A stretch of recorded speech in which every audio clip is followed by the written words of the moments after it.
ओम अज्ञानतिमिरान्धस्य ज्ञानाञ्जनशलाकया सत्स्वरूपं मिलितं येन तस्मै श्रीगुरुवे नमः। नमो विष्णुपादाय कृष्णप्रेष्ठाय भूतले श्रीमते भक्तिवेदान्त स्वामीति नामिने। नमस्ते सारस्वती देवे गौरवाणी प्रचारिणे निर्विशेष शून्यवादी पाश्चात्यदेशतारिणे। जय श्री कृष्ण चैतन्य प्रभु नित्यानंद श्री अद्वैत गदाधर श्रीवासदि गौरभक्तवृंद। हरे कृष्ण कृष्ण कृष्ण हरे हरे, हरे राम राम राम हरे हरे। हरे कृष्णा। பக்தர்களுக்கும் இனிமையான வணக்கம். நரசிங்க சதுர்தசி வாழ்த்துக்கள். ஜெய் ஸ்ரீ நரசிங்கதேவ பகவானுக்கு. இது காலை வகுப்போட தொடர்ச்சி. காலை வகுப்புல என்னெல்லாம் தெரிஞ்சுக்கிட்டோம் போச்சு.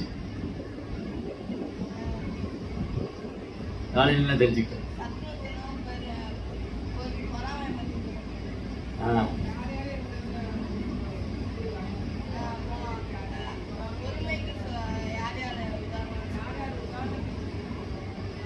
என்னென்னது?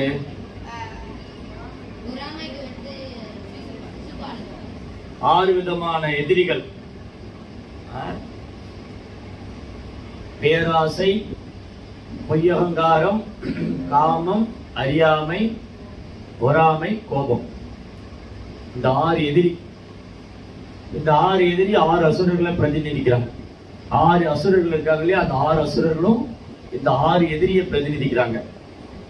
பேராசைக்கு யார் உதாரணம்? இரண்யாக்ஷனா எண்ணிகசிபுவா? எண்ணிகசிபுன்னு எவ்வளவு பேர் சொல்றீங்க? கை தூக்கு. பேராசைக்கு உதாரணம் எண்ணிகசிபு.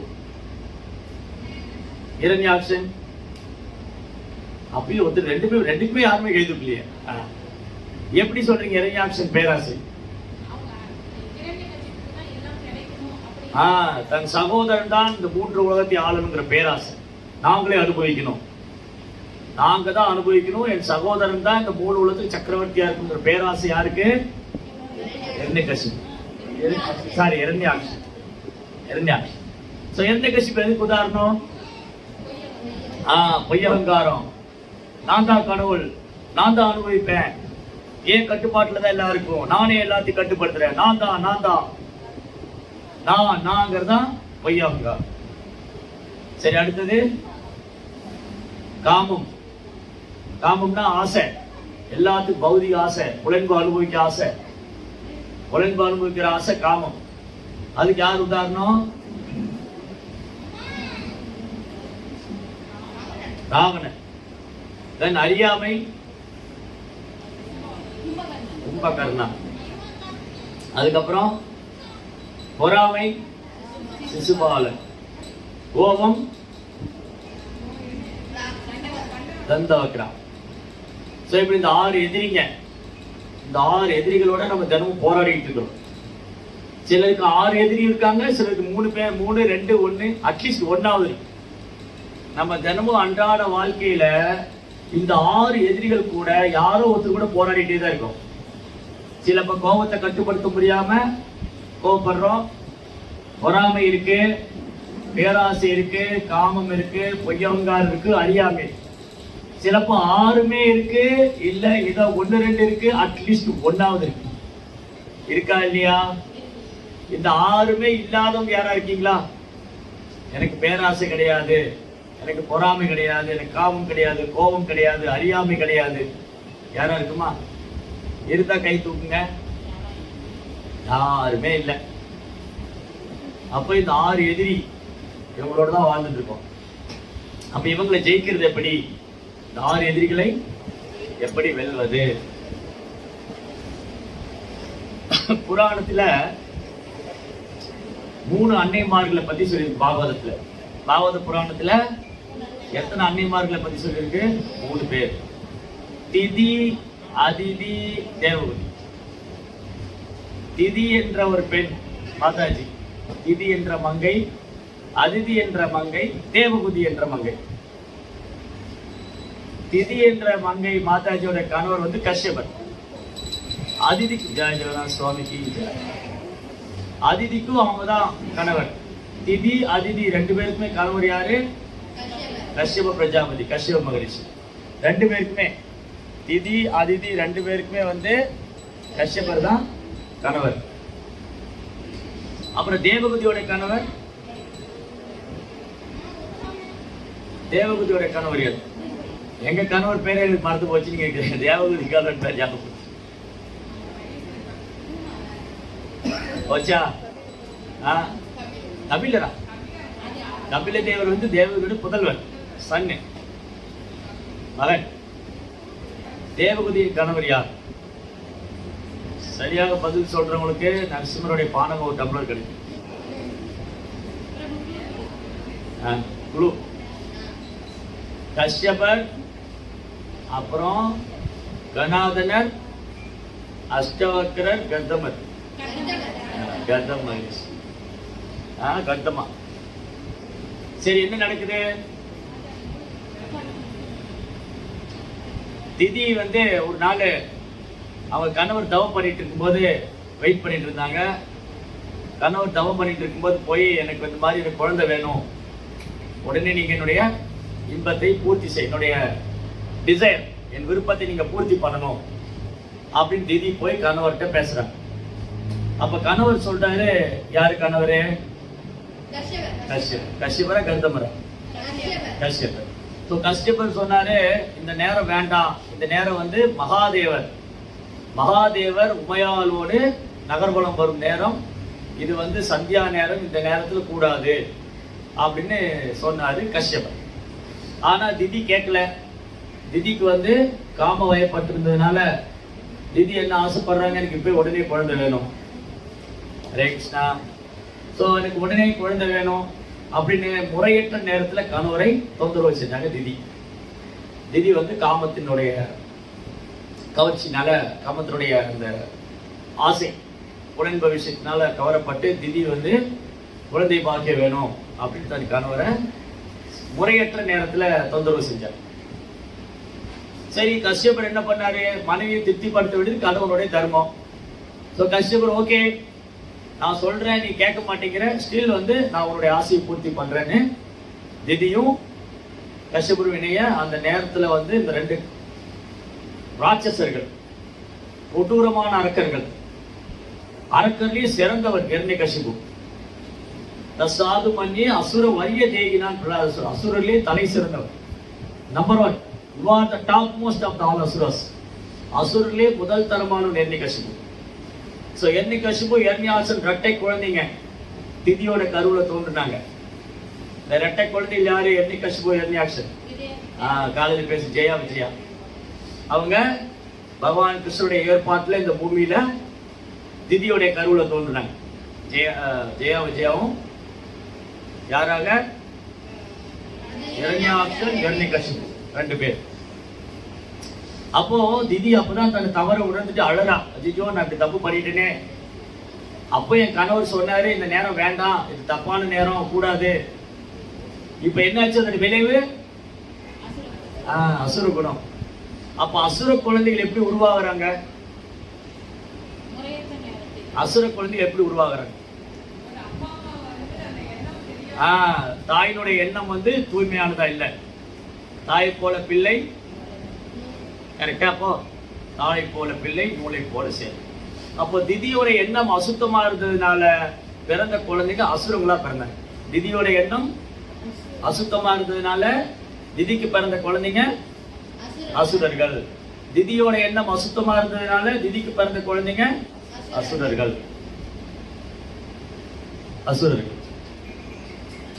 அப்புறம் திதி கவலைப்பட்டா, ஐயோ நான் தப்பு பண்ணிட்டேனே. நம்மளும் சில நேரம் என்ன பண்ணுவோம்? தப்பு பண்ணிட்டு வருத்தப்படுவோம், ஐயோ அப்படி பண்ணிடக்கூடாது இல்லையா? அப்பயே சொன்னாங்களே, படிச்சு சொன்னாங்களே, நான் கேட்கலையே, தப்பு பண்ணிட்டேனே. முடிஞ்சு போனதுக்கு அப்புறம் உட்காந்து ஃபீல் பண்ணிட்டு, அப்ப திதி வந்து அழறா. திதி வந்து தன் தவறை உணர்ந்து அழறா. அப்ப எப்போ திதி வந்து தன் தவறை உணர்ந்து அழுதாலோ அப்போ கஷ்யபர் வந்து சொல்றாரு, நீ வந்து மன்னிக்கப்பட்டாய். அப்படின்னு என்ன அர்த்தம்? தப்பு பண்ணணும், அழணும், தப்பு பண்ணணும்னு அர்த்தம் இல்ல. தப்பு பண்ணிட்டு வருத்தப்பட்டுட்டா அதுக்கு மீறி பண்ணக்கூடாது. ஒரு தடவை தெரியாம உணர்ச்சி வசப்பட்டு தப்பு பண்ணியாச்சு, ஒருத்தர் கோவப்பட்டாச்சு இல்லை திட்டியாச்சு, அது திரும்பி எடுத்துக்க முடியாது. இப்போ நான் அவரை திட்டேன், உன் பேர் என்ன? கிரிராஜ், கிரிதர்ஷன் நான் திட்டேன். டேய் கிரிதர்ஷா, நேரம் உட்கார மாட்டேன். உடனே அவர் என்ன வந்து சுவாமி திட்டாரு நலரான்னு வச்சுக்கோங்களேன் இல்லையா? அப்போ நான் அதுக்கப்புறம் ஐயோ அந்த சின்ன பையனை திட்டமே, திட்டாமல் இருந்திருக்கலாமே இல்லை, அதுக்கப்புறம் ஃபீல் பண்ண. அதனால தவறு செஞ்சுட்டு ஃபீல் பண்றது குட், ஆக்சுவலி நல்லதுதான். தப்பு பண்ணிட்டு வருத்தப்படணும், அதுக்கு அழணும். நம்ம ஏதாவது தப்பு பண்ணிட்டோம்னா அதை நினைச்சு வருத்தப்படணும், அழணும். அதுக்கப்புறம் என்ன பண்ணணும்? திரும்பி அதே தப்பு பண்ணணும், அப்படிதானே? பண்ணக்கூடாது, திருப்பி அதே தப்பு பண்ணக்கூடாது. அப்ப என்னாச்சு? திதி வந்து தன் தவற உணர்ந்து அழுதா. அப்ப கந்தமர் சொன்னாரு, ஓ திதி, இப்ப நீ தூய்மை ஆகிட்ட உனக்கு, ஆனா நீ வந்து தப்பு பண்ணிட்ட, அதனால உனக்கு பிறக்கிற குழந்தைங்க அசுரங்களா பிறப்பாங்க. ஆனா உன் பேர குழந்தை இப்ப நீ மனசு திருத்திட்டு இல்லையா, மனசு சுத்தமாயிடுச்சு. எப்போ உன் மனது சுத்தமாயிடுச்சோ அப்போ உன்னுடைய வம்சத்துல ஒரு தெய்வீகமான குழந்தை வரும். யாரு? பிரகலாத், திதியோடைய பேர குழந்தை. திதியோட பேர குழந்தை பிரகலாத். அப்ப பிரகலாதுடைய அப்பா ஹிரண்யகசிபுவோட அம்மா பரவாயில்ல, ஞாபகம் வச்சிருக்கீங்க. சோ இப்படி திதியோடைய வாழ்க்கை என்ன பாடம் கத்து கொடுத்தது? திதியோட வாழ்க்கையில் என்ன பாடம் கத்துக்கிட்டோம்? ஒரு மனைவிக்கு கணவன் குரு, ஒரு மனைவிக்கு கணவன் குருவா இருக்காரு. குருவோடைய வார்த்தையை மீறக்கூடாது. அப்படின்னா தப்பு பண்ற கணவன்ல குருன்னு அர்த்தம் இல்லை, சாஸ்திரம் தெரிஞ்ச கணவன் இல்ல. அது கரெக்ட் தான் இல்ல. அப்படின்னு என்ன அர்த்தம்னா, கணவர் கிருஷ்ண பக்தரா இருக்காரு அப்படின்னா, கணவர் கிருஷ்ண பக்தரா இருந்தா அந்த மனைவி ரொம்ப பாக்கியம் பண்ணவங்க. மனைவி கிருஷ்ண பக்தியா இருந்தா அந்த கணவர் ரொம்ப பாக்கியம் பண்ணவங்க. ஆபத்துல கணவன் மனைவி ரெண்டு பேருமே கிருஷ்ண பக்தரா இருந்தா அந்த குழந்தைங்க ரொம்ப பாக்கியம் பண்ணவங்க, அந்த குடும்பமே பாக்கியம் பண்ணும். அதனால கிருஷ்ண பக்தி தான் இங்க அடிப்படை பிரதானம். ஆனா ஒருவேளை கணவர் கிருஷ்ண பக்தர் இல்லையா, அப்ப என்ன பண்ணலாம்? நம்ம மரியாதை கொடுக்கலாம், சேவை பண்ணலாம். ஆனா அவருக்காக நம்ம கிருஷ்ண பக்தியை தியாகம் பண்ணக்கூடாது. அதை வந்து கொஞ்சம் பேலன்ஸ்டா பண்ணணும். எப்படி பேலன்ஸ்டா பண்றது? கணவனையும் திருப்திப்படுத்தணும், கிருஷ்ணனுக்கும் சேவை பண்ணணும். ஏன்னா என்னுடைய ஆன்மா, இந்த உடல் இருக்கிற ஆன்மா கிருஷ்ணனுடைய அம்சம். இந்த ஜட உடல் எடுத்ததுனால நான் இவரை கணவரா கல்யாணம் பண்ணிட்டேன், அதே நேரத்தில் அவரை அவாய்ட் பண்ண முடியாது. இது தர்மா, இல்லற தர்மம். நான் ஒரு ஆன்மா, நான் ஒரு பொண்ணை கல்யாணம் பண்ணிட்டேன், ஆனா கிருஷ்ணருக்கு நான் சேவை பண்ணணும், அந்த பொண்ணை நான் விட்டுற முடியாது. அப்ப எப்படி இதை வந்து பேலன்ஸ்டா பண்றது? கணவன் மனைவி அவங்க இல்லற தர்மத்தையும் செய்யணும், அதுல கிருஷ்ணரையும் திருப்திப்படுத்தணும். அதுதான் கலை, ஆர்ட். கணவன் மனைவி ரெண்டு பேரும் கிருஷ்ணருக்கு சேவை பண்ணணும், அதே நேரத்தில் கிருஷ்ணரை திருப்திப்படுத்தணும். ஒருவேளை கணவர் பக்தரா இருக்காரு, மனைவி பக்தரா இல்ல மனைவி பக்தரா இருக்காங்க, கணவர் பக்தரா இல்ல, அப்ப என்ன பண்றது?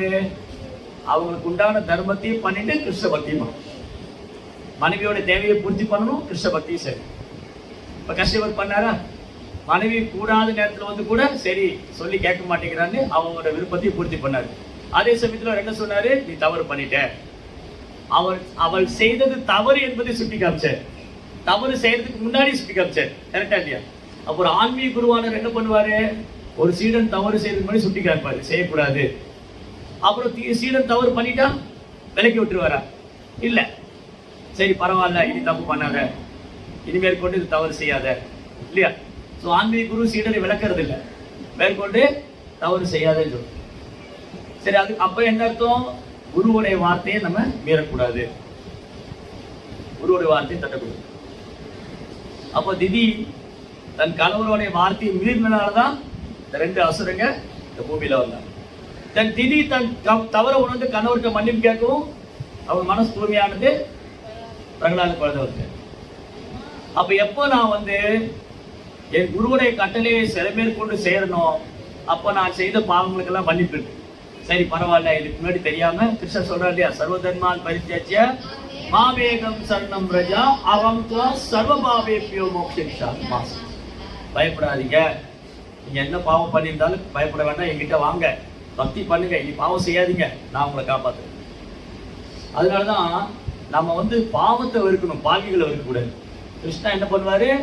பாவத்தை தான் வெறுப்பாரு, பாவிகளை வெறுக்க மாட்டாரு. நம்ம என்ன பண்ணிடுவோம்? இவன் பாவி, இவன்கிட்ட பேசக்கூடாது, இவன்கிட்ட போகக்கூடாது. அப்படி இல்லை. சைத்தன்ய மகாபிரபுடைய கருணை என்னது? பாவிகளுக்கும் கருணை கொடுக்கிறது தான். அப்ப என்னாச்சு? இந்த என்ன கஷ்யப்பு இந்த பூமியில வந்தாங்க, திதியுடைய கருவனை தோன்றுனாங்க. அப்புறம் அதிதி யாரு? கஷ்யபரோட மனைவி. அதிதிக்கு பிறந்த குழந்தைகள் தேவர்கள், ஆதித்யர். ஏன் அதிதிக்கு பிறந்த குழந்தைகள் தேவர்கள்? அதிதி வந்து கிருஷ்ணர் வழிபட்டாங்க, தன் கணவருக்கு சேவை பண்ணி கிருஷ்ணரை வழிபட்டாங்க.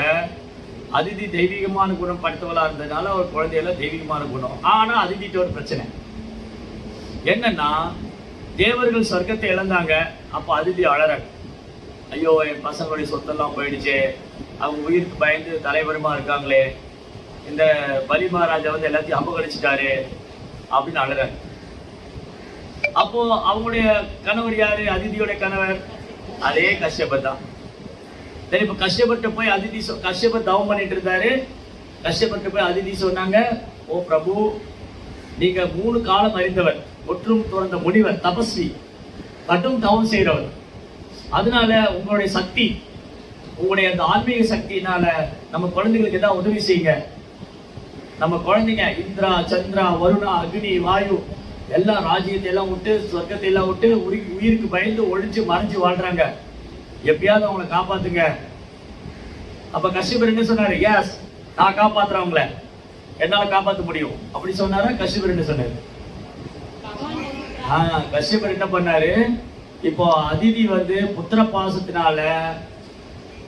பாசத்தினால அறியாமையில் இருக்கா, அவளுக்கு பற்றுதல் தன் பிள்ளைகள் மேல. அதிதி என்ன கேட்கணும் தன் கணவர்கிட்ட? அதிதி என்ன கேட்டிருக்கும் தன் கணவர்? அதிதி தன் கணவர்கிட்ட என்ன கேட்டிருக்கும்? நம்ம பசங்களுக்கு தூய கிருஷ்ண பக்தியை கொடுங்க. இன்னைக்கு அவங்க சொர்க்கத்தை விட்டு மறைஞ்சு வாழ்றாங்க, அவங்க இந்த சொர்க்கம் எல்லாம் வேண்டாம், நமக்கு தேவலோக பதவியெல்லாம் வேண்டாம், நம்ம கிருஷ்ணாட்ட போகணும்னு சொல்லி கொடுங்க அப்படிலாம் கேட்டிருக்கணும். ஆனா அதிதி என்ன கேட்டாங்க? சொர்க்கத்தை மீட்டு கொடுங்கன்னு கேட்டாங்க. சோ கஷ்யபர் என்ன சொன்னாரு அதுக்கு? நான் மீட்டு கொடுத்துருவேன்னு சொன்னாரா? இதுதான் ஒரு குரு. ஆன்மீக குருகிட்ட போய் சீடர் பிரார்த்தனை பண்ணும்போது குரு வந்து எனக்கு எல்லாமே தெரியும், நான் எல்லாம் பண்ணிடுவேன் அப்படி சொல்ல மாட்டேன். நீங்க கிருஷ்ணரை வழிபடுங்க, கிருஷ்ணரை பிரார்த்தனை பண்ணுங்க, கிருஷ்ணருடைய நாமத்தை சொல்லுங்க. கஷ்யபர் என்ன பண்ணாரு? இப்போ அதிதிக்கு என்ன சொன்னாலும் புரியாது. உத்தரபாசத்தினால, பௌதிக பற்றுதலால, புலன்பத்தினால கண்ணை மூடி இருக்கிறவங்களுக்கு என்ன அறிவு கொடுத்தாலும் என்ன செய்யாது? மூளையில வேலை செய்யாது. உத்தரபாசத்தினால, பௌதிக பற்றுதலால, அறியாமையில் இருக்கிறவங்களுக்கு என்ன உபதேசம் கொடுத்தாலும் மூளையில வேலை செய்யாது. அப்ப என்ன பண்ணாரு கஷ்யபரு? இவங்களுக்கு இப்ப உபதேசம் பண்றதை விட இவங்களை கிருஷ்ணனுடைய செயல் ஈடுபடுத்தணும். கிருஷ்ணாவை இவங்க திருப்திப்படுத்தும் போது கிருஷ்ணா இவங்க விருப்பத்தை பூர்த்தி செய்வாரு அப்படின்னு கஷ்யபர் என்ன பண்ணாரு? அதிதியா என்ன பண்ணாரு? பயோவர்தான் ஒரு விரதம். பயோவர்தா விரதம் ரொம்ப ஈஸி தான், உங்களை மாதிரி தான்.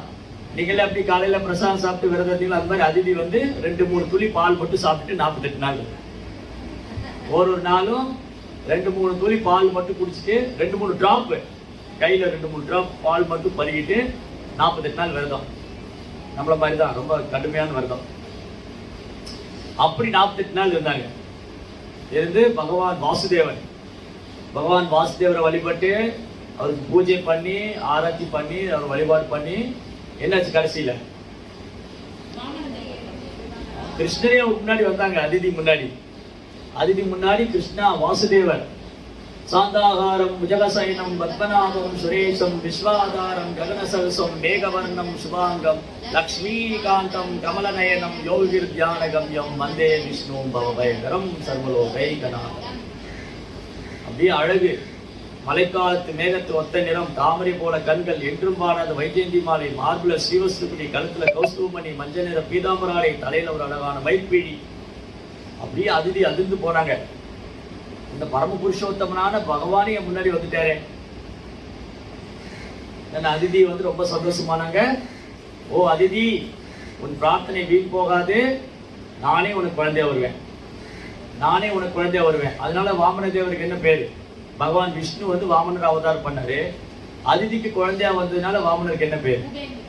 உபேந்திரான்னு என்ன அர்த்தம்? இந்திரனுடைய சக உபேந்திரா. வாமனர்னா வாமனமூர்த்தி. வாமனா யார் சொன்னா? உள்ள பிராமணன், ஷார்ட் ராமனா. திரிவிக்ரமானா? திரிவிக்ரமா மூன்று உலகத்தையும் மறந்தவர். உருக்கிரமா, திரிவிக்ரமா, வாமனா, உபேந்திரா, 1000 நாமம். சோ கிருஷ்ணன் சொன்னாரு, அதிதி இது ரொம்ப ரகசியமா வச்சுக்கோ, நானே உனக்கு குழந்தையா வருவேன், உன்னுடைய பசங்களுடைய கஷ்டத்தெல்லாம் போக்கிடுவேன். சரி, அடுத்தது அதே மாதிரி வாமன தேவரா வந்தாரு, தேவர்களுக்கு சொர்க்கத்தை மீட்டு கொடுத்துட்டாரு. அடுத்தது 3வது தேவகுதி. தேவகுதி என்ன நடந்தது தேவகுதி லைஃப்ல? தேவகுதி யாரோட பொண்ணு? தேவகுதி யாரோட பொண்ணு? என் பொண்ணு இல்லைன்னு சொல்லிடுறேன். சாயம்பு மனுடைய பொண்ணு. Manu is the king of mankind. மனிதகுல தந்தை, ஃபாதர் ஆஃப் மேன்,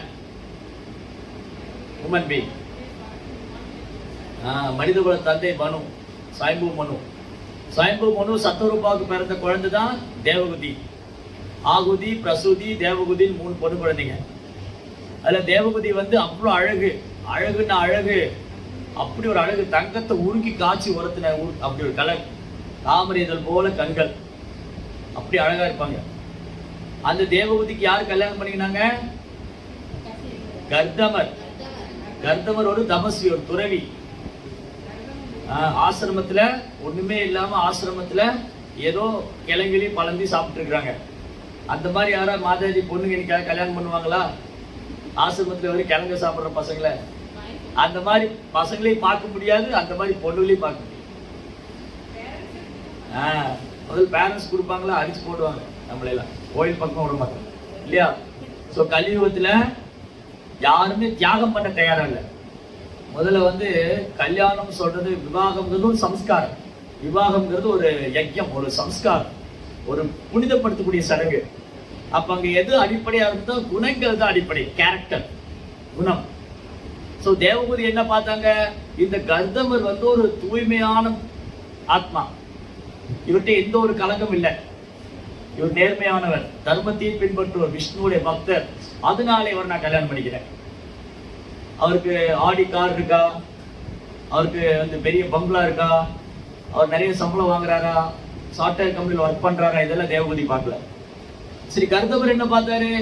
இந்த பொண்ணு ரொம்ப அழகா இருக்கா, அவளை கல்யாணம் பண்ணிக்கலாம் அப்படியே பார்த்தாரு. கர்தமர் வந்து இந்த பொண்ணு ரொம்ப தெய்வீகமான குணம், சாயம்பூமனுடைய daughter, she had all divine qualities. தேவகுதிக்கு வந்து நிறைய தெய்வீகமான குணம் இருக்கு. அப்போ குணத்தின் அடிப்படையில விவாகம், திருமணம். தேவகுதி வந்து கர்தமரை கல்யாணம் பண்ணிட்டாங்க. ஒரு சுயநலம் கிடையாது, தன்னை மெயின்டைன் பண்றதே மறந்து போயிட்டாங்க. நம்ம மாதாஜி மாதிரி தான், அவங்களை எல்லாம் மெயின்டைன் பண்றதே மறந்து பிரபுக்கு சேவை பண்றாங்க இல்லையா? அந்த மாதிரி தேவகுதி வந்து தன்னை மெயின்டைன் பண்றதே மறந்து போய் சேவை பண்ணாங்க. அப்படியே சேவை செய்து செய்து அப்படி வெளிஞ்சு போய் எலும்பு தோல்மாயிட்டாங்க, உடம்பெல்லாம் அப்படி இதாயிடுச்சு. அப்போ ஒரு நாள் தவம் செஞ்ச கர்தமர் பார்த்தாரு, அடடா என் மனைவி எனக்கு சேவை பண்ணி அவளை பராமரிக்க மறந்துட்டாங்க. சரியா சாப்பிடல, சரியா தூங்கல, ஆசிரமத்தை கூட்டுறது, பெருக்கிறது, கிளீன் பண்றது எல்லாம். ஒரு காலத்துல முனிவர்கள்ல கிரகஸ்தர்களும் இருந்தாங்க. இப்ப கர்தமர், கஷ்யபர், இவங்களாம் கிரகஸ்தர்கள். இல்லற வாழ்க்கையில இருந்து ஆசிரம வாழ்க்கையில இருந்தோம். குடும்பஸ்தராக ஆசிரம வாழ்க்கையை பயிற்சி பண்ணுவாங்க. கஷ்யபர், கர்தமர், அப்புறம் வேற யாரு, நிறைய பேர் இருக்காங்க. அகஸ்தியர், புலஸ்தியர், கஷ்யபர், கௌதமர், இந்த மாதிரி நிறைய பேர். கௌதம மகரிஷி, அத்ரி முனி, இவங்கெல்லாம் குடும்பஸ்தராக. ஒரு துறவி முனிவர்னா எல்லாத்தையும் விட்டுட்டு போய் காட்டுல இருக்குன்னு அர்த்தம் இல்லை. பௌதிக ஆசைகளை துறந்தவனே துறவி. யாருக்கு வந்து புலன்பத்துல பற்றுதல் இல்லையோ, பௌதிக விஷயத்தை அனுபவிக்கணும் எண்ணம் இல்லையோ, அவன் தான் துறவி. சும்மா வெளி தோற்றத்தில் இருக்கிறது இல்லை. ஒரு குடும்பஸ்தனா இருந்தாலும் அவருக்கு பௌதிக பற்றுதல் இல்லை, புலன்பு அனுபவிக்கிற எண்ணம் இல்லைன்னா அவர் துறவி தான், சன்னியாசி. சன்னியாசினா காவி உடை போட்டிருப்பாங்கல்ல. சரி, அப்ப என்னாச்சு?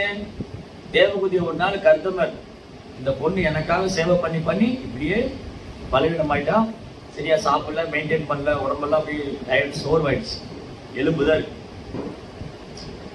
அப்போ ஒரு நாள் கருத்தமர் தன் தபத்தினால ஒரு பிளைங் சிட்டி, பறக்கும் நகரம், பிளைங் சிட்டி கேள்விப்பட்டிருக்கீங்களா? அதுக்கு முன்னாடி பிளைட் கேள்விப்பட்டிருப்பீங்க, ஹெலிகாப்டர் கேள்விப்பட்டிருப்பீங்க, புல்லட் ட்ரெயின் கேள்விப்பட்டிருக்கீங்க. பிளைங் சிட்டி பாகவத்துல தான் இருக்கு. நீ எவ்வளவு விஞ்ஞான முன்னேற்றம் வந்தாலும் ஃபியூவல் இல்லாம ஒரு வண்டியை பறக்க வைக்க முடியாது அவனை, இல்லையா? ஃபியூவல் இல்லாம ஏரோப்ளைன் போகுமா? எரிபொருள் இல்லாம. ஆனா எந்த ஒரு பௌதிக உபகரணமும் இல்லாம கர்த்தமரால ஒரு நகரத்தையே பறக்க வைக்க முடியுது. பெரிய பெரிய அரண்மனைகள், அது பாகவதத்தில் 3rd canto இருக்கு, பாகவதம் 3ஆம் ஸ்கந்தத்துல. கர்த்தமருடைய அந்த அற்புதமான பறக்கும் விமான நகரம் எப்படி இருந்தது? அப்படி அரண்மனைகள், பிரம்மாண்டமான அரண்மனைகள், அருவிகள், பூங்காக்கள், நந்தவனங்கள், என்ன ஆயிரக்கணக்கான சேவைகள், பணிப்பெண்கள். அப்படியே தேவகுதியை போய் ஒரு அழகான குளத்துல குளிக்க வச்சு சந்தன தைல எல்லாம் பூசி அந்த குளத்துல குளிச்சு வெளியே வருவோம், அப்படி ஒரு தேவதை மாதிரி வந்தாங்க. கருத்தமர் சொன்னாரு, உனக்கு என்ன வேணும்? மனைவிக்கு என்ன? எனக்கு நல்ல குழந்தைகள் கொடுங்க. தேவகுதி அப்படி ஒரு சிறந்த பதிவரதையா இருந்ததுனால, தெய்வீகமான பொண்ணா இருந்ததுனால, பகவானுடைய பக்தியா இருந்ததுனால பகவானே ஒரு குழந்தையா வந்துட்டு. யாருது? கபில வாசுதேவ். கபில தேவர் சன் ஆஃப் தேவகுதி, தேவகுதியின் புதல்வர். சரி, இப்படி இந்த 3 மாதாஜிகள், 3 அன்னைமார்கள், 3 அன்னைமார் தாய்மாருடைய கதையில என்ன தெரிஞ்சுக்கிட்டோம்? திதியோட கதையில என்ன தெரிஞ்சுக்கிட்டோம்?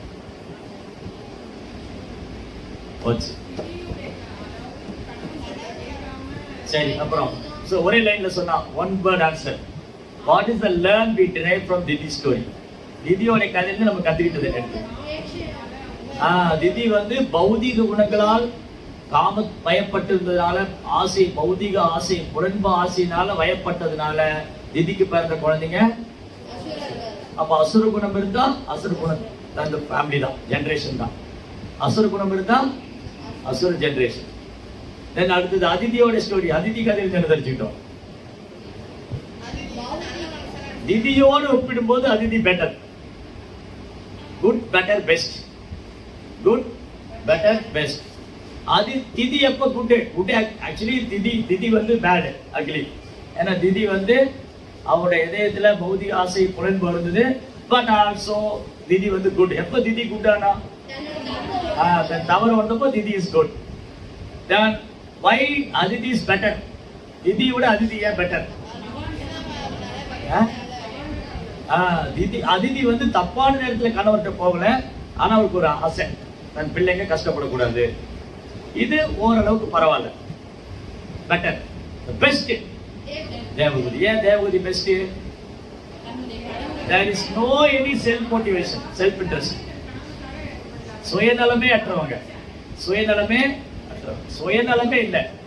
எனக்கு என்னுடையதுன்னு எந்த ஒரு சுயநலம் இல்லை, வெறுமனே கணவருக்கு சேவை பண்ணார், அவ்வளவு. That was his best. கணவரும் அவ்வளவு பெஸ்ட் தான், அவர் கிருஷ்ண பக்தர். அதனால திதி தவற உணர்ந்ததுனால குட்டு. அதிதி வந்து அவனுக்கு வந்து கிருஷ்ணன் மேல பக்தி இருந்தாலும் உலக பற்றுதல் இருந்தது, அதனால பெட்டர். திதியை கம்பேர் பண்ணும்போது தேவகுதி பெஸ்ட். ஏன் தேவகுதி சிறந்த பெண்மணி, சிறந்த தாயார் அப்படின்னா அவங்க சுயநலமே இல்லாம இருந்தாங்க. சுயநலம் கிடையாது, தனிப்பட்ட விருப்பு வெறுப்புன்னு எதுவும் கிடையாது, வெறுமனே சேவை. அதே மாதிரிதான் சீடர்களே 3 கேட்டகரி. குரு சொல்றதை கேட்காம தன் இஷ்டப்படி பண்ணக்கூடிய சீடர் வந்து ஃபர்ஸ்ட். குருகிட்ட வந்து எதுவும் கன்சல்ட் பண்றதே இல்லை, எதுவும் கேட்க தான் இஷ்டப்படி மனம் போன போக்குல எல்லாம் பண்ணா வேஸ்ட், அக்லி, பேட். அப்ப மனம் தெரிஞ்சுட்டா குட், ஓகே. சரி, குரு சொல்றதெல்லாம் கேட்கிறாரு, பட் இருந்தாலும் கொஞ்சம் அப்படியே பௌதிக ஆசை இருக்கு, பக்தி வேணும். நம்மள மாதிரி பெட்டர். பௌதிக ஆசை இருக்கு, பக்தி வேணும். பட் எனக்கு எதுவுமே வேண்டாம், என் குருவை திருப்திப்படுத்தணும், அதுதான் பெஸ்ட். குருவை திருப்திப்படுத்தணும். ஸோ இப்படி இந்த ரொம்ப அழகான வர்ணனைகள் பாகவதத்துல இந்த மாதிரிதான் திதியோட கருவுல இரண்யாக்ஷன் என்ன கசிப்பு தோன்றுனாங்க. முதல்ல குழந்தை வெளியே வந்தது. ரெண்டாவது குழந்தை ஆக்சுவலி இந்த ட்ரைஸ் ரெட்டை குழந்தைகள்ல முதல்ல வெளியே வர குழந்தை வந்து தம்பி, ஃபர்ஸ்ட் வர ரெண்டாவது வரும் அண்ணா, சகோதரா, சக உதிரா. திதியோடைய கர்ப்பத்தை பங்கு போட்டு கொண்ட இருவர் சக உதிரா. உதிரம்னா வயிறு. இந்த வயிற்றுல இருந்து 2 பேரு. இரண்யாக்ஷன் தம்பி, இரண்யகசிபு அண்ணா. இந்த தம்பி என்ன பண்ணாரு, அண்ணனுக்காக வேண்டி ஒரு பெரிய கதை எடுத்து தோல் மேல வச்சுட்டு 3 உலகத்தை சுத்தி வந்தாரோ. இந்த மாதிரிலாம் பயங்கரமா சத்தம்லாம் பண்ணி, என்ன ஜெயிக்க யாரும் இல்ல, எங்க அண்ணனை ஜெயிக்க யாரும் இல்ல, நாங்க தான் இந்த உலகத்துல முதல் ராட்சசர்கள். போறேன், ஊரெல்லாம் சுத்துறாரு, எங்களோட சண்டைக்கு வாங்க, எங்களோட சண்டைக்கு வாங்க. நம்ம ஊர்ல கூட வாட சண்டைக்கு வர சொல்லுவாங்க இல்லையா, அந்த மாதிரி என்கிட்ட சண்டைக்கு வாங்க. அப்படியே நேரா போய் வருண லோகம் வரைக்கும் போனார். வருண லோகத்துல போய், வருணா என்கிட்ட சண்டைக்கு வா. வருணர் சொன்னாரு, எப்பா எனக்கு ரொம்ப வயசாகி போச்சு, நான் வந்து உங்களோட சண்டை போட முடியாது. இந்த விஷ்ணு வந்து வராக அவதாரம் தான் கேள்விப்பட்டேன், அங்க போனேன். என்னது விஷ்ணுவா, அவர் தான் தேடிட்டு இருக்கேன் நான், அந்த விஷ்ணு கொல்லா விட மாட்டேன் அப்படின்னு இரண்யாக்ஷன் பயங்கர கோபம் வந்து அந்த கதையை தோல்ல வச்சுட்டு, அவனுக்கு பேராசை, தன் சகோதரன் 3 உலகத்தையும் ஆளணும். தன் விஷ்ணு எங்க இருக்காரு, ஒரு நாள் இந்த ஸ்வயம்பு மனு சத்ரூபா 2 பேர் போய் பிரம்மாட்ட பிரேயர் பண்ணாங்க. ஓ பிரம்மதேவா, எங்களுக்கு நீங்க சந்ததிகளை, நல்ல சந்ததிகளை உற்பத்தி பண்ணணும், நல்ல பாப்புலேஷன், நல்ல ஜெனரேஷன் வரணும்னு எங்களுக்கு பிளஸ் பண்ணீங்க, ஆசீர்வாதம் பண்ணீங்க. ஆனா பாருங்க, இந்த இரண்யாக்ஷன் இருக்கானே, அவன் பூமியை கொண்டு போய் கர்ப்ப கடல் உள்ள வச்சுட்டான். இரண்யாக்ஷனுக்கு இருக்கிற பேராசை, பூமி வந்து என் கட்டுப்பாட்டுல இருக்கு, நான் கொண்டு போய் கர்ப்ப கடலை வச்சிருவேன், எங்க அண்ணனை மீறி அவன் என்ன பண்றான். அப்போ பிரம்மா யோசிக்கிறார், என்ன பண்றது அப்படி யோசிச்சுட்டு இருக்காரு. இந்த இரண்யாக்ஷன் என்ன பண்ணலாம், 4 தலை பிரம்மாவுக்கு, 4 தலை 4 மூளை போட்டு யோசிச்சுட்டாரு. அவர் யோசிச்சுட்டு இருக்கும் போதே அவருடைய மூக்கு துவாரத்திலிருந்து ஒரு சின்னதா ஒரு பூச்சி வந்தது. சின்ன ஒரு மஸ்கிட்டோ மாதிரி, ஒரு கொசு மாதிரி சின்ன ஒரு பூச்சி. அது பார்த்தா அப்படி பெருசாகிட்டே இருக்கு, பெருசாகி ஒரு பெரிய மலை மாதிரி, அதுக்கு ஒரு குட்டி வால், அப்புறம் தலையில ஒரு சின்ன கிரீடம். யாருது, வராக சுவாமி. பூவராக சுவாமிக்கு சுக்கராவதாரம். வசதி தசன சிகரே தரணி தவலக்னா சசினி கலங்க கலேவனி மக் கேசவதிதா சூகர ரூபா ஜெய ஜெகதீஸ்வரே. சூக்கரானா காட்டு பன்றியோட வடிவம், காட்டு பன்றி. இந்த பன்றிகள் என்ன பண்ணும், ஏதாவது தேடிட்டே இருக்கு, எங்க ஏதாவது தேடிட்டே இருக்கு. காட்டு பன்றினா அசாதமான சக்தி உள்ளது. இந்த காட்டு பன்றி என்ன பண்ணுவோம், எதையாவது தேடிட்டு இருக்கும். இப்படி கொம்பு இருக்கும் காட்டு பன்றி, அந்த கொம்பை வச்சு இப்படி தேடிட்டு தரையெல்லாம் தோணும். அந்த மாதிரி பகவான் வந்து வராக அவதாரம் பண்ணாரு. இப்படி எல்லாம் பாக்குறாங்க. இந்த பிரம்மாவனுடைய நாசித்வாரத்திலிருந்து வந்த வராக மூர்த்திய 14 லோகத்தில் உள்ள ஜனங்களும் பாக்குறாங்க. ஜனலோகா, தபலோகா எல்லாம் பிரார்த்தனை பண்றாங்க. இது யாரு, இந்த இந்த காட்டு பன்றி யாரு, இப்படி வராக ரூபம் வந்து பண்ணிருக்கேன், இது மகாவிஷ்ணுவா தான் இருக்கும், இந்த காட்டு பன்றி மகாவிஷ்ணுவா தான் இருக்கும், விஷ்ணுவோட அவதாரம் தான் அப்படின்னு சொல்லி அவங்க வேதம் அதெல்லாம் தூக்கி பாடுறாங்க. ஏன்னா இப்படி ஒரு பிரம்மாண்டமான ஒரு பெரிய பர்வதம் போல உருவம். வராகமூர்த்தியோட உடம்பு ஒரு பெரிய மலை மாதிரி இருக்கு. அந்த வராகமூர்த்தியோட உடம்புல ரோமங்கள்லாம் இருக்கு இல்லையா, ரோமங்கள், அந்த ரோமங்கள்லாம் அடர்த்த காட்டுல ஊசி மரம் மாதிரி இருக்கு. அடர்ந்த திக் ஃபாரஸ்ட்ல பெரிய பெரிய மரம் இருக்கும். அந்த பெரிய மரத்தை 2 பேர் சேர்ந்தாலும் இப்படி பிடிக்க முடியாது, அவ்வளவு பெரிய மரம். அந்த மாதிரி ஊசி மரம் அப்படி வான் உயர்ந்து இருக்கும். அந்த ஊசி மரம் மாதிரி ரோமங்கள். அப்படிலாம் வந்து இந்த ஜனலோக தபோலோக வாசிகள்லாம், ஓ வராகமூர்த்தியே, உங்க நாசி துவாரத்திலிருந்து வேத மந்திரங்கள் வருது, இப்படி எல்லாம் பிரார்த்தனை பண்ண இந்த வராகமூர்த்தி என்ன பண்றாரு, கன்ஃபார்ம் பண்றாரு, நான் தான் வந்து மகாவிஷ்ணுன்னு கன்ஃபார்ம் பண்ணிட்டு இந்த வால் இப்படி சுட்டி ஒரு ஜம்ப் பண்ண டைம் அடிச்சார். அவர் பெரிய ரூப பொத்துன்னு இந்த கர்ப்ப கடல்ல விழுந்தார். கடல் வந்து கடல் 2ஆ பிளக்கிற மாதிரி இருக்கு. கடல் வாழ் உயிரினங்களா எங்கேயும் அங்கேயும் ஓடுது, நீந்தி போகுது. அப்படியே இந்த கடலுக்கு அடியில போய் பூமி இருக்கிற இடத்த கண்டுபிடிச்சிட்டாரு. பூமியை கண்டுபிடிச்சு மேல தூக்கிட்டு வர்றாரு. வசதி தசன சிக்கரே தரணி தவலக்னா சசினி கலங்க கலேவனிமா. பூமி மேல கொண்டு வர்றாரு. இவர் பண்ணிட்டு இருக்கும்போது எந்த ஆக்ஷன் வரான். ஏ மகாவிஷ்ணு, ஓழே பயந்து ஓடிவிட்டாயா, ஒளிந்து விட்டாயா, ஏன் உருவத்தை மாற்றிக்கொண்டா, ஏன் காட்டு பன்றியின் வடிவில் தோன்றியிருக்கிறாய், அவனு கத்திட்டு இருக்கான். இவர் பாட்டுக்கு அவன் என்ன சொன்னாலும் காதலியே வாங்கிக்காம அவர் அந்த பூமி மேல கொண்டு போறாரு. ஏன் எரண்யாக்ஷன் கூட சண்டை போடாம பூமி மேல கொண்டு போறாரு? எரண்யாக்ஷன் கூட சண்டை போடாம ஏன் வராகமூர்த்தி பூமி மேல கொண்டு போய்? அப்ப என்ன அர்த்தம்? பரித்ராணாய சாதுனாம் விநாசாய சதுஷ்கிருதாம் தர்ம சம்ஸ்தாபனார்த்தாய சம்பவா. முதல்ல பக்தரை காப்பாற்றணும். இந்த பூமாதேவிய அதோட இடத்துல போய் வைக்கணும். அதுக்கப்புறம் இந்த அசுரனை பார்த்துக்கலாம். இவன் வந்து பழிச்சுட்டே இருக்கான். இந்த சூரியனை பார்த்து நாய் குலைச்சா யாருக்கு கஷ்டம்? அது மாதிரி வராகமூர்த்தி பேசாம ஒரு வேலையை பண்ணிட்டு இருக்காரு. இவன் கத்திட்டே இருக்கான், போகும். கடைசியில் பூமியை கொண்டு வச்சுட்டு, ஏப்பா என்ன ஆச்சா, உனக்கு என்ன வேணும், என்ன பிரச்சனை உனக்கு, இவ்வளவு நேரம் கத்திட்டு இருக்க? அப்போ வராகமூர்த்தி சொல்றாரு, ரொம்ப பேசுறவன்லாம் வேலை செய்ய மாட்டான், வேலை செய்யறவன் பேச மாட்டான் இல்லையா? நீங்க பாருங்க, ஏதாவது லொடன்னு பேசிட்டு வேலை செய்ய மாட்டாங்க, வேலை செய்யறவங்க பேச மாட்டாங்க.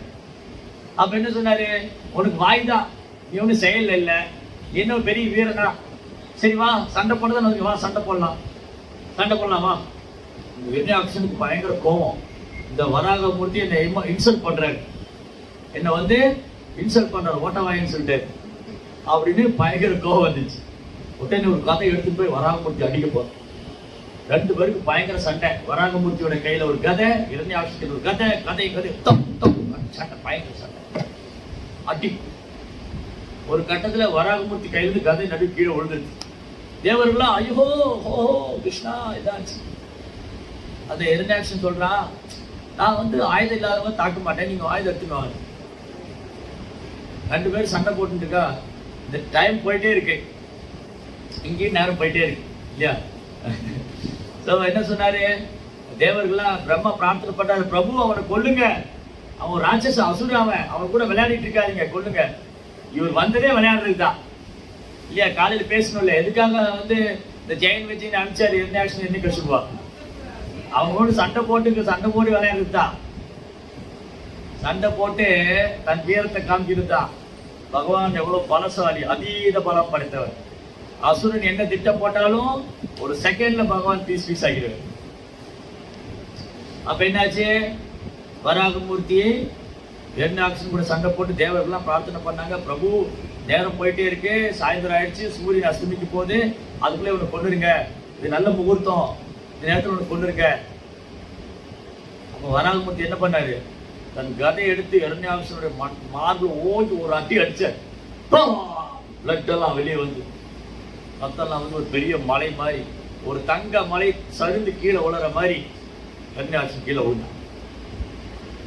தேவர்கள்லாம் ஆகாசத்துல இருந்து பூக்களை மலையா பொழிறாங்க.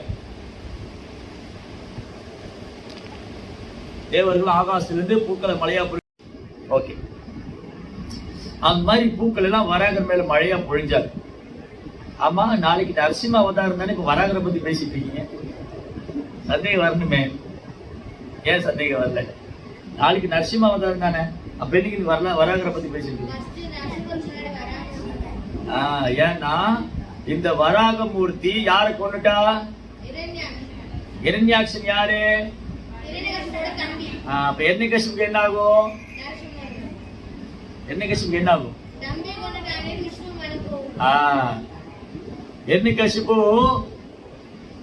எரண்யகசிபு பாக்குறாரு, எரண்யாக்ஷனோட உடலை வச்சுட்டு எல்லாம் அழுதுட்டு இருக்காங்க. எரண்யாக்ஷனுடைய மனைவி, அவன் குழந்தைங்க, நண்பர்கள், உறவினர்கள் எல்லாம் அழுறாங்க.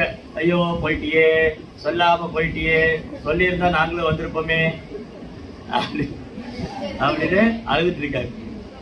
எரண்யாக்ஷன் போயிட்டாரு, எங்க போனாரு தெரியாது. எரண்யாக்ஷன் எங்க போனான்னு தெரியாமலே அழுதுட்டு இருக்காங்க. யாரெல்லாம் எரண்யாக்ஷன் எங்க போனான்னு தெரியாம யாரெல்லாம் அழுதுட்டு இருந்தாங்க? அப்ப அங்க யாரு வந்தா? அந்த சபையில யாரு வந்தா? அப்போ எரண்யகசிபு சொல்றாரு, முட்டாள்களே அழுகாதீங்க, ஆத்மாவுக்கு மரணம் இல்ல. யார் சொல்றா? பாருங்க, எண்ணிக்கசிப்பு இப்ப இருக்கிற மாதிரி முட்டாள் நாத்திக அசுரன் இல்ல. இன்னைக்கு நிறைய முட்டாள் நாத்திக பகுத்தறிவு அசுரர்களா இருக்காங்க. அவனுக்கு கடவுள் யாருன்னு தெரியாது, ஆத்மா என்னன்னு தெரியாது, ஒண்ணுமே தெரியாது. ஆனா எண்ணிக்கசிப்பு அந்த மாதிரி அசுரன் இல்ல, இப்ப இருக்கிற மாதிரி அசுரங்கள்லாம் இல்ல. இப்ப இருக்கிற அசுரர்கள் 100 மடங்கு ஆனாலும் எண்ணிக்கசிப்பு சமமாக முடியாது. இப்ப இருக்கிற அசுரர்கள்லாம் இருக்காங்கல்ல, அரசியல் தலைவர்கள், சினிமா நடிகர்கள், சோசியல் ஒர்க்கர் நிறைய இருக்காங்க. இவங்கெல்லாம் 100 டைம் மல்டிப்ளை பண்ணிட்டாலும் அவங்க எண்ணிக்கசிப்பு ஈக்குவல் ஆக முடியாது. எண்ணிக்கசிப்புக்கு நல்லா தெரியும், என்ன நல்லா தெரியும், ஆத்மாவுக்கு மரணம் இல்ல. சொல்றாரு, ஏய் நீங்க எல்லாம் ஏன் அழுறீங்க, அவன் உடல்ல இருந்து ஆத்மா போயிடுச்சு, இந்த உடம்பு வச்சு ஏன் அழுதுட்டு இருக்கீங்க, இந்த உடம்பு அழியக்கூடியது, தற்காலிகமானது, நித்தியம் இல்ல. ஆத்மா நித்தியமானது, அழிவற்றது, ஆன்மீகமானது. இந்த உடல் அழிவதனால ஆத்மா அழிவடைவதில்லை. எங்க சொல்லிருக்கு, உடல் அழிவதனால ஆத்மா அழிவடைவதில்லை. இந்த உடல் அழிவது பகவத்கீதையில எங்க சொல்லிருக்கு, பகவத்கீதையில எங்க சொல்லிருக்கு இந்த உடல் எங்க அழிவு?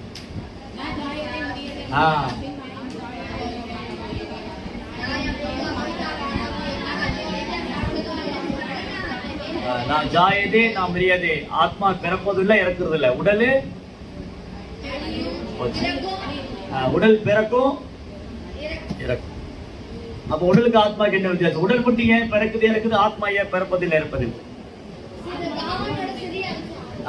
ஆத்மா கிருஷ்ணோட சிறிய அம்சம். ஆத்மா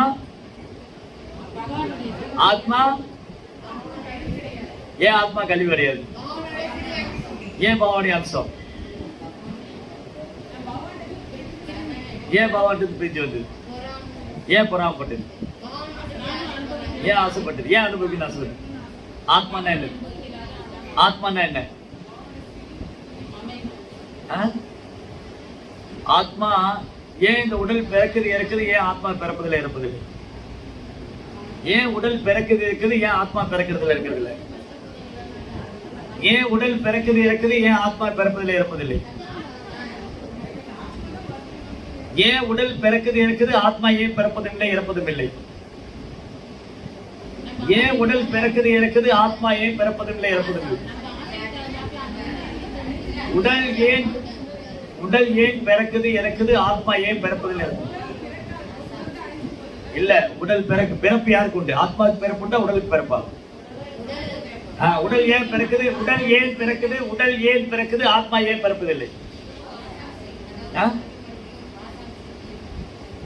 ஏன் மறுபடியும் பிறக்குது? ஏன் உடல் மீண்டும் மீண்டும் பிறக்குது இறக்குது, ஆத்மா ஏன் பிறப்பதில்லை இறப்பதில்லை?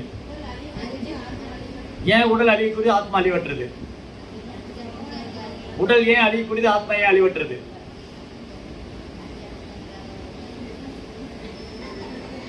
ஆயிரம் தடவை கேட்டிருக்கோம், 1000 தடவை படிச்சிருக்கோம். உடல் ஏன் அழியக்கூடியது, ஆத்மா ஏன் அழிவற்றது? ஆத்மா ஆன்மீகமானது, அவ்வளவுதான். உடல் பௌதிகமானது, அவ்வளவுதான். இது யாருக்கு தெரியுது? இரண்யகசிபுக்கு தெரியுது. இரண்யகசிபு யாரு? அசுரன். ஆனா இரண்யகசிபு ஆத்மாவை பத்தி பேசுறாரு. ஆத்மா நித்தியமானது, அழிவற்றதுங்கிறாரு. ஆத்மா நித்தியமானது. ஹரே கிருஷ்ணா. சோ இரண்யகசிபு ஆத்மாவை பத்தி பேசுறாரு, ஆத்மா நித்தியமானதுங்கிறாரு. என்னது சந்தேகம் கேளுங்க, என்கிட்ட கேளுங்க. உடல் பிறக்குது இறக்குது, ஆத்மா பிறப்பதில்லை இறப்பதில்லை. இது இரண்யகசிபுக்கு தெரியுது. அப்படியே இரண்யகசிபு அசுரன் சொல்றோம்.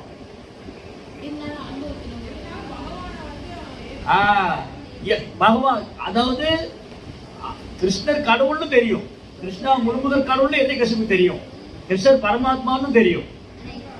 ஆனா ஏன் ஏத்துக்கல? என்ன அகங்காரம்?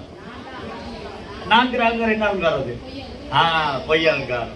இரண்யகசிபு பொய் அகங்காரத்தின் சொரூபம், அவ்வளவுதான். சோ இப்படி இரண்யகசிபு இவ்வளவு பேசுறாரு உட்காந்து.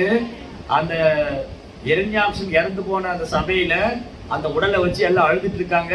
இரண்யகசிபு போய் உட்காந்துட்டு, அழாதீங்க, இதுக்கு அழக்கூடாது. ஒரு ஆத்மா உடலை விட்டு என்ன பண்ணக்கூடாது, ஏன் அழக்கூடாது? ஆத்மாவுக்கு அறிவு இல்லை. ஆத்மா இந்த உடலை விட்டு போயிடுச்சு. பழைய சட்டையை கழிட்டு புதிய சட்டை போட்ட மாதிரி, பழைய சட்டையை தூக்கி போட்டு புதிய சட்டையை போட்டவங்க ஐயோ நான் புதுசு போட்டுன்னு அழுவாங்களா? அழ வேண்டிய அவசியம் இல்லை. அப்ப ஹிரண்யகசிபு என்ன கதை சொல்றாரு, இந்த மாதிரி உசினாரான்னு ஒரு நாடு இருந்தது. அந்த உசினாரா நாட்டுல ஒரு ராஜா இருந்தாரு. அந்த ராஜா இறந்து போயிட்டாரு. அப்ப மனைவிகள்லாம் வந்து ராஜாவுடைய உடம்பு வச்சு அழுதுட்டு இருக்காங்க. இந்த கதை யார் சொல்றா? யார்கிட்ட? அவருடைய ரிலேட்டிவ்ஸ் எல்லாம், சொந்தக்காரன் எல்லாம் சொல்றாரு. அப்போ உசினாரா நாட்டு ராஜா இறந்து போனோடனே அவங்க மனைவிமார்கள் அழுதுட்டு இருக்காங்க. அப்ப அந்த அங்க வந்து யமராஜா ஒரு குழந்தை ரூபத்துல வர்றாரு. நம்ம குட்டிகள் ஒரு சின்ன பையனா வர்றாரு. வந்து என்ன சொல்றாரு, ஓ ராணிகளே, நீங்க ஏன் அழறீங்க? நீங்க அழுதா ராஜா திரும்ப வரப்போறாரா? இல்லையே. அப்போ அதுக்காக நீங்க ஏன் அழணும்? ஏன் யமராஜா ஒரு சின்ன குழந்தையா வந்து பேசினாரு? ஏன் யமராஜா ஒரு சின்ன குழந்தையா வந்து பேசினாரு? குழந்தைகளுடைய பேச்சு எல்லா கவனத்தையும் இருக்கும். குழந்தைகளுடைய பேச்சு எல்லா கவனத்தையும் இருக்கும். அந்த மழலை மொழி, ஓ இந்த சின்ன குழந்தை இவ்வளவு அழகா பேசுதா, இந்த சின்ன குழந்தைக்கு இவ்வளவு தெரிஞ்சிருக்கா, சொல்றாங்களா இல்லையா? ஹிரண்யகசிபு இந்த கதையை சொல்லிட்டு இருக்காரு. உசினாராங்கிற நாட்டுல ராஜா இறந்து போனாரு. மனைவிமார்கள்லாம் அந்த ராஜாவோட உடம்ப வச்சு அழுதுட்டு இருந்தாங்க. அப்ப யமராஜா ஒரு குழந்தை ரூபத்துல போய் அவங்களுக்கு உபதேசம் பண்றாரு. ஆத்மாக்கு அழிவு இல்ல, நித்தியமானது, அழாதீங்க. அந்த கதைக்குள்ள யமராஜ் ஒரு கதை சொல்றாரு. யமராஜ் என்ன ரூபத்தில் இருக்கிறாரு? குழந்தை ரூபத்துல. யாரு கதை சொல்றாரு? உசினாரா நாட்டு ராஜாவுடைய மனைவிமார்கள்ட்ட. என்ன, 2 பறவை இருந்தது. அந்த 2 பறவை சந்தோஷமா இருந்தது. அதுல ஒரு பறவை வேற நம்ம விட்டு கொண்டுட்டான். அந்த ஆண் பறவை இறந்து போனோடனே பெண் பறவை அழுதுட்டு இருக்கு. இப்ப ஆண் பறவை உயிரோட வரப்போகுதா? இப்படி எல்லாம் சொன்ன உடனே இதெல்லாம் அங்க புரிஞ்சுக்கிட்டாங்க அவங்க. இதுதான் ஆத்ம ஞானம். இந்த உடல் அழிகிறதுனால ஆத்மா அழிவடைவதில்லை. உடல் அழியக்கூடியது, ஆத்மா அழிவற்றது. உடல் நித்தியமானது, ஆத்மா உடல் நித்தியமற்றது, ஆத்மா நித்தியமானது. உடல் பௌதிகமானது, ஆத்மா ஆன்மீகமானது. அதனால அறிஞர்கள் வாழ்வதற்காகவோ மாண்டவர்க்காகவோ வருந்துவதில்லை. இதெல்லாம் யார் சொல்றா? ஹிரண்யகசிபு. இதெல்லாம் சொல்லிட்டு என்ன சொல்றாரு, அந்த விஷ்ணு நான் பழி வாங்குவேன், அந்த விஷ்ணு நான் பழி வாங்குவேன், அவன் எதிரி, என் சகோதரத்தை கொண்டுட்டான், அவன் சும்மா விட மாட்டேன். அப்ப என்ன அர்த்தம்? அதுக்கு என்ன அர்த்தம்? பொய் அகங்காரம். இன்னொன்னு, என்ன படிச்சிருந்தாலும் ஞானம் மட்டும் போதாது. ஞானம் விஞ்ஞான சகிதம். கிருஷ்ணர் என்ன சொல்றாரு? ஞானம் ஞானம்னா என்னது, விஞ்ஞானம்னா என்னது? ஞானம்னா ஞானம்னா என்னது, விஞ்ஞானம்னா என்னது? ஞானம் என்றால் அறிந்து கொள்வது. விஞ்ஞானம் என்றால் அதை பயிற்சி செய்து பெறக்கூடிய அறிவு, பிராக்டிக்கல் நாலேஜ், நடைமுறை அறிவு. அப்ப ஹிரண்யகசிபு நடைமுறை அறிவு இருக்கா? அனுபவ அறிவு இருக்கா? ரியலைசேஷன். ஹரே கிருஷ்ணா. வெறும் ஞானம் மட்டும் போதாது, அனுபவ அறிவு வேணும். அப்ப நம்ம என்ன பண்றோம்? நம்ம கிட்ட வெறும் ஞானம் மட்டும் இருக்கா, அனுபவ அறிவு இருக்கா? நம்ம படிக்கிறோம் இந்த உடல் எல்லாம் ஆத்மா, ஆனா அது உணர்ந்திருக்கமா? அதை உணர்ந்து செயல்படுறோமா? இல்ல. நான் இந்த உடல் எல்லாம் ஆத்மானா என்ன, நீங்க என்ன திட்டினா என்ன, எனக்கு மான அவமானம் என்ன, புகழ்ச்சி இகழ்ச்சி என்ன, இன்ப துன்பம் என்ன, விருப்பு வெறுப்பு என்ன? ஹரே கிருஷ்ணா. சோ ஞான விஞ்ஞானம் என்னது?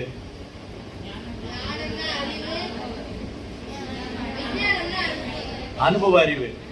அறிவு மட்டும் வேணுமா, போதுமா? அனுபவ அறிவு வேணுமா? அதுதான் முக்கியம். வெறும் பகவத்கீதை படிச்சா மட்டும் போதாது. என்ன பண்ணணும்? பயிற்சி பண்ணி அனுபவம். பகவத்கீதை படிச்சா மட்டும் போதாது, பயிற்சி செய்து அனுபவம். சாம்பார் வைக்கிறது எப்படின்னு படிச்சா மட்டும் போதாது. ஒரு புக்கு வாங்கினாங்க, காயத்ரி போய் ஒரு கடையில சாம்பார் வைக்கிறது எப்படின்னு புக்கு வாங்கினான். முதல்ல குக்கரை வைக்க வேண்டும், அதுல பருப்பை வேக வைக்க வேண்டும், அப்புறம் காய்கறி நெருக்கி போனதெல்லாம் படிச்சா. ஆனா சாம்பார் வைக்கவே இல்லை. என்ன பிரயோஜனம்? ஏதாவது பிரயோஜனம் இருக்கா? How to cook sambar. She studied all those things. She knows all the points. அவன் என்ன பண்ணா?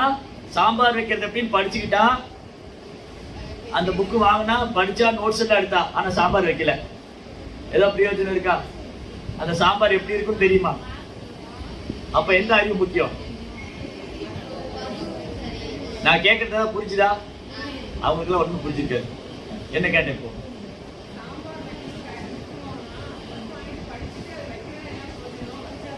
அப்ப என்ன அர்த்தம்?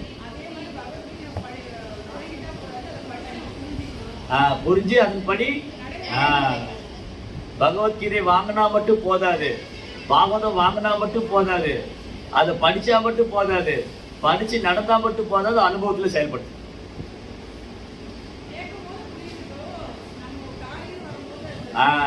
அதுதான் பொய்யாக்கா. அதை ஏத்துக்கு மறுக்குது இல்ல, அதான் பொய்யாக்கா. அதான் என்னை கஷ்டம். சோ அப்போ என்னை கஷ்டம் இப்படி எல்லாம் சொல்லிட்டு, அப்ப என்ன அர்த்தம்? நமக்கு சாஸ்திர அறிவு இருந்தா மட்டும் போதாது, சாஸ்திரத்தை கற்க வேண்டும், கற்று பயிற்சி செய்து அனுபவ அறிவை பெற வேண்டும், ரியலைசேஷன். அதனாலதான் பகவத்கீதை பாகவதம் படித்தால் மட்டும் போதாது, தன்னை உணர்ந்த ஆத்மாவிலிருந்து கேட்க வேண்டும், கேட்டதை இந்த காதில் வாங்கி அந்த காதில் தள்ளு. என்ன பண்ணணும்? பயிற்சி செய்ய வேண்டும். பகவத்கீதை பாகவதத்தை படிச்சா மட்டும் போதாது,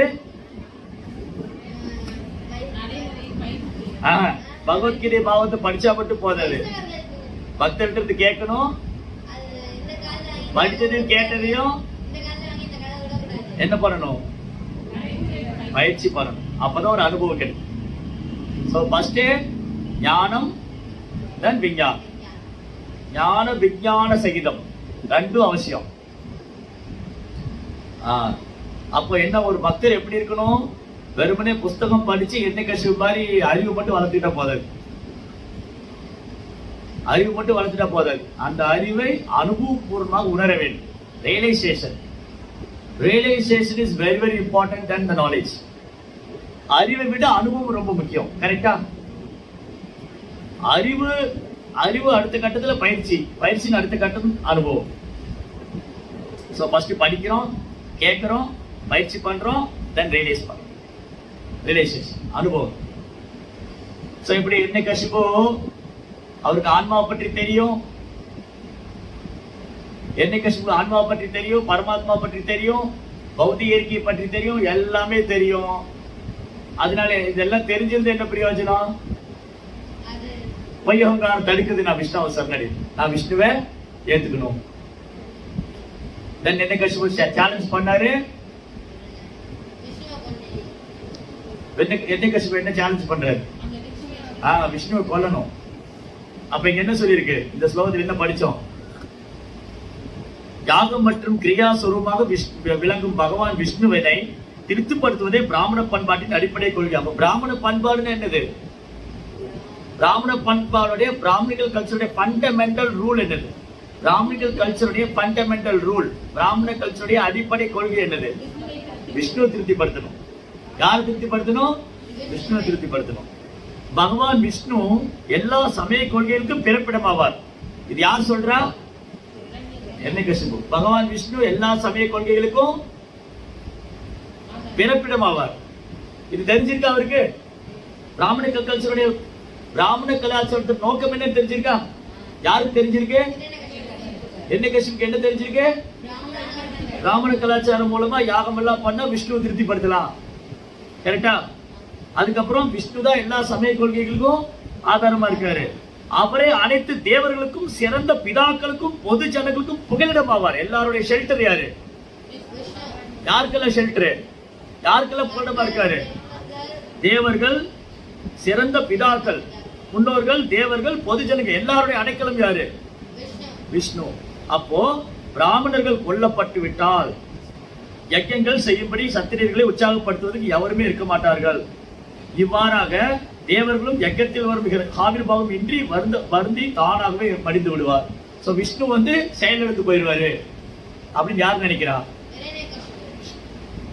அப்ப எர்ணிகஷ்புடைய மென்டாலிட்டி என்னது? எர்ணிகஷ்புடைய மனோபாவம் என்ன? பிராமண கலாச்சாரம் இருக்கக்கூடாது, யாரும் பக்தி பண்ணக்கூடாது, யாகம் வளர்க்க கூடாது.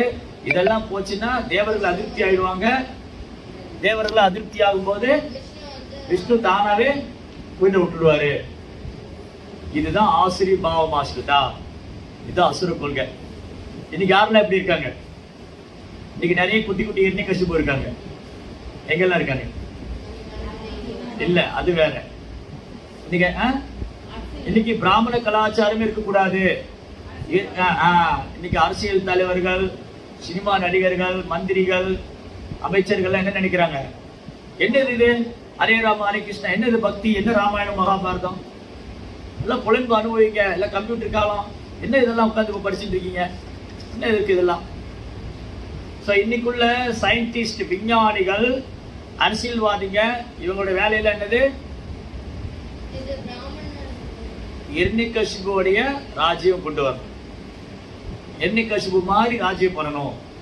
எந்த ஒரு ஸ்பிரிச்சுவல் பிராக்டிஸும், எந்த ஒரு ஆன்மீக பயிற்சி இருக்கக்கூடாது. யாரும் கோயிலுக்கு போக வேண்டாம், யாரும் சாமி கும்பிட வேண்டாம், எல்லாரும் நாத்திகனா. இன்னைக்கு என்ன விரும்புறாங்க? எல்லாம் நாத்திகனா. இது எப்ப தொடங்குச்சு? ஆரம்பத்திலிருந்தே இருக்கு. ஹிரண்யகசிபு ஸ்டார்ட் பண்ணி வச்சிட்டாரு. ஹிரண்யகசிபு ஸ்டார்ட் பண்ணி வச்சாரு. ஆனா அன்னைக்கு பாத்தீங்கன்னா நிறைய ஹிரண்யகசிபுகள் இருக்காங்க. இவங்களுடைய வேலை என்ன?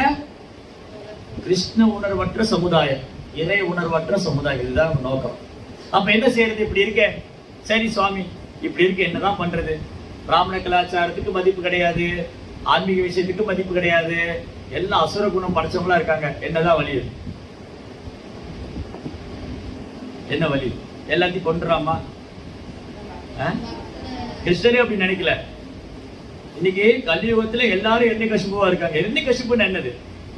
ஏற்கனவே படிச்சிருக்கோம். ஹிரண்யகசிபுன்னு என்ன? Hiranya means gold. ஹிரண்யானா சான்ஸ்கிரிட்ல ஹிரண்யானா கோல்டு, கசிபுனா சாஃப்ட் லைஃப், குஷன் பெட். அப்ப ஹிரண்யகசிபுன்னு என்னது? சொகுசான ஆடம்பரமான வாழ்க்கையை வாழ்றான் எல்லாம் ஹிரண்யகசிபு தான். நான் நல்ல சொகுசு ஆடம்பரமா வாழணும். அவங்களாம் யாரு? ஹிரண்யகசிபு. நான் உங்களுக்கு சொல்றேன், நான் பொதுவாக தான் சொல்லிட்டு இருக்கேன், நீங்க என்னை பார்க்காதீங்க. சொகுசா வாழணும், ஆடம்பரமா வாழணும்னு நினைக்கிறவங்க எல்லாம் ஹிரண்யகசிபு. நானே அனுபவிக்கணும், நான் எனது என்னுடையதுன்னு பேராசை, பொய்யகங்காரம், நான் இதெல்லாம் ஹிரண்யகசிபு. அப்போ பிரபுபா என்ன வாழ்க்கை சொல்லி கொடுத்திருக்காரு? எளிமையான வாழ்க்கை, உயர்வான சிந்தனை. ஹிரண்யகசிபு லைஃப் கீழ்த்தனமான வாழ்க்கை, கீழ்த்தனமான சிந்தனை, அவருடைய பௌதிக ஆசை. சோ ஹிரண்யகசிபு இன்னைக்கு சொசைட்டி எந்த மாதிரி கல்ச்சர் லைக் பண்றாங்க? ஹிரண்யகசிபு கல்ச்சர், ஹிரண்யகசிபு கலாச்சாரம். நல்ல ஆடம்பரமா சொகுசா வாழ்ந்து செத்து போயிருக்கு. நல்லா படிடா, நல்லா படிச்சாதான் நல்ல கம்பெனில வேலை, நல்ல கம்பெனில வேலை, கை நிறைய சம்பளம், கை நிறைய சம்பளம் வந்தா வீடு, காரு, பங்களா, அவன் செத்து போயிடணும். நல்லா சம்பாதிச்சதை நல்ல பொண்ணு கல்யாணம் பண்ண முடியும். இப்படி எல்லாம் ஹோல் ப்ரோக்ராம். இது அவித்யா. இதுதான் அவித்யா. It's not a proper knowledge actually. உண்மையான அறிவு இல்லை.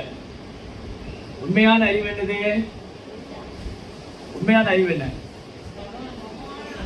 கிருஷ்ணரை அடையணும். அப்படின்னா இதெல்லாம் ஒண்ணும் வேண்டாமா? நாலேஜே வேண்டாமா? நாலேஜ் இருக்கே. எது நாலேஜ்? அப்போ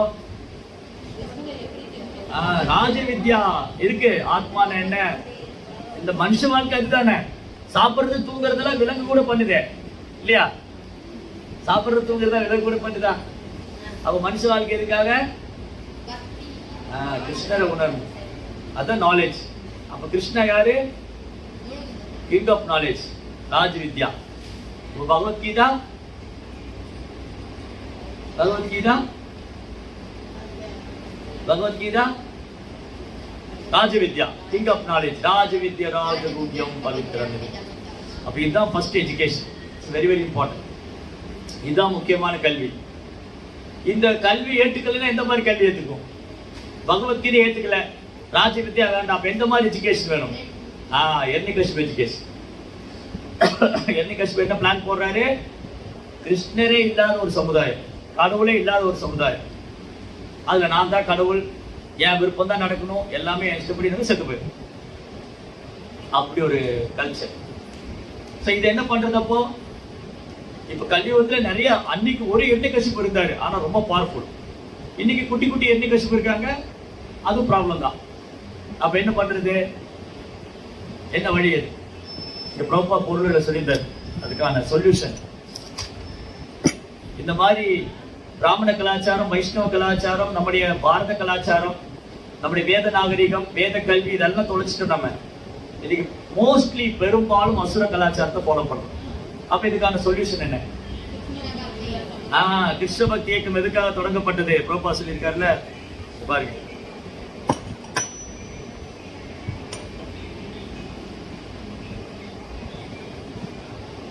எனவேதான் இந்த கிருஷ்ண பக்தி இயக்கம் அல்லது ஹரே கிருஷ்ண இயக்கமானது ஆரம்பிக்கப்பட்டுள்ளது. எதுக்காக?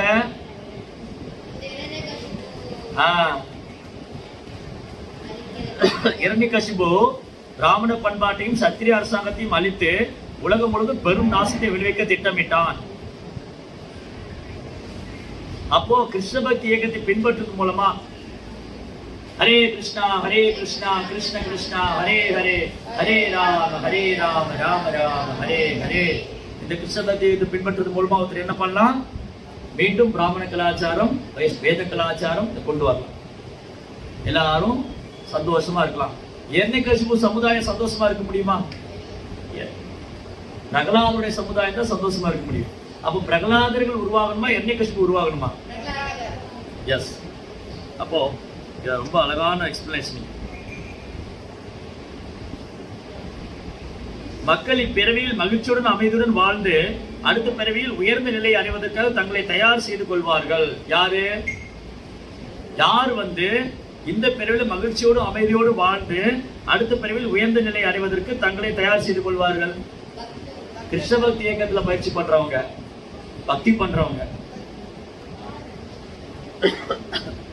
அப்போ சைத்தன்ய மகாபிரபு இந்த இயக்கத்துடைய முதல் கிருஷ்ண பக்தி இயக்கத்தை தோற்றுவிச்சதே சைத்தன்ய மகாபிரபு தான்.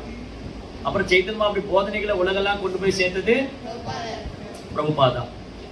அதனால ஹரிநாம சங்கீர்த்தனத்தை அல்லது சங்கீர்த்தன இயக்கத்தை பரப்புவதன் மூலமாக பிராமண பண்பாட்டையும் சத்திரிய அரசாங்கம் தானாகவே திரும்ப வந்துவிடும். மக்கள் மிகவும் மகிழ்ச்சியுடன் வாழ்வார்கள். எப்ப மகிழ்ச்சி சாத்தியமாகும்? கிருஷ்ண பக்திய பயிற்சி பண்றது மூலமா. ஹரே கிருஷ்ணா.